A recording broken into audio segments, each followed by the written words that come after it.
ఏదైతే మొన్న ప్రవేశపెట్టిన బడ్జెట్ ఉందో బడ్జెట్ సంబంధించి వైసీపీ నేతలు క్లియర్గా చెప్తున్నారు.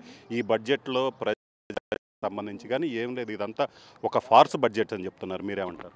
5 సంవత్సరాల పరిపాలనలో అరాచక విధానాలను అవలంబించి అసలు బడ్జెట్ ఏంటి, లెక్కలేంటి, ఏ సంక్షేమానికి ఎంత ఖర్చు పెట్టాము, ఏ అభివృద్ధి కార్యక్రమాలు ఎంత ఖర్చు పెట్టాము, లెక్కల పత్రాలు లేకుండా దోపిడీ చేసిన వైఎస్ఆర్ పార్టీ నాయకులు వాళ్ళు మాట్లాడుతున్నారు. తెలుగుదేశం ప్రభుత్వం 14 నుంచి 19 దాకా ఒక పద్ధతి ప్రకారం అభివృద్ధి చేస్తే అభివృద్ధి శూన్యంగా మార్చింది ఈ వైఎస్ఆర్ ప్రభుత్వం. అంత అవినీతి అక్రమాలు అన్నీ సరి చేయడానికే సమయం సరిపోయిన పరిస్థితి వచ్చింది. ఇవాళ మేము ఒకటే చెబుతున్నాం, ఇవాళ సరైన విధానాల్లో నడుస్తూ ఉన్నాం. ఇరిగేషన్ అలా విధంగా విద్య వైద్యానికి ఎక్కువ ప్రయారిటీ ఇస్తూ ఉన్నాం. సంక్షేమంతో పాటు అభివృద్ధి ధ్యేయంగా కృషి చేస్తున్నాం. గాడి తప్పిన ఆర్థిక పరిస్థితులను చక్కదిద్దే కార్యక్రమం అమలు చేస్తున్నాం. ఏదైతే అమలు చెప్పిన 6 పాయింట్ ప్రోగ్రాం అంతా అమలు చేస్తూ ఉన్నాం. అందువల్ల ఈ పార్టీకి నైతిక బాధ్యత వహించాల్సిన అవసరం ఉంది.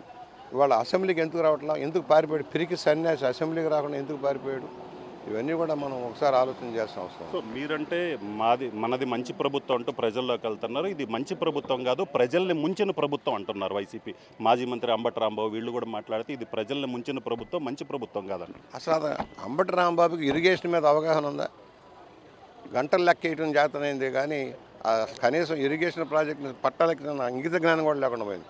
పోలవరం ప్రాజెక్టులో అసలు సరైన సమాచారం కూడా ఇవ్వలేని దౌర్భాగ్యస్థితిలో ఉన్నాడు. వాళ్ళ గురించి మాట్లాడాల్సిన అవసరం లేదు. పనికిరాని దద్దముల గురించి మనం మాట్లాడాల్సిన పని లేదు.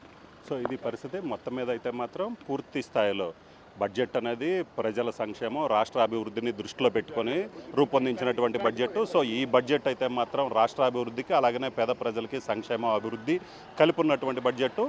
ఏదైతే వైసీపీ నేతలు టీడీపీ మీద బురద జల్లేలాగా మాట్లాడుతున్నారు కానీ అంబటి రాంబాబు ఏదైతే ఇది ప్రజల్ని ముంచే ప్రభుత్వం అన్న మాటలు అయితే మాత్రం పూర్తిగా సరికాదు. అతనికి ఇరిగేషన్ మంత్రిగా పనిచేసినప్పటికి కూడా కనీసం పోలవరం మీద కూడా అవగాహన లేనటువంటి పరిస్థితి ఉందని చెప్తున్నారు. కెమెరామెన్ సిద్ధుతో రామారావు, ఆర్టీవీ, అసెంబ్లీ నుంచి.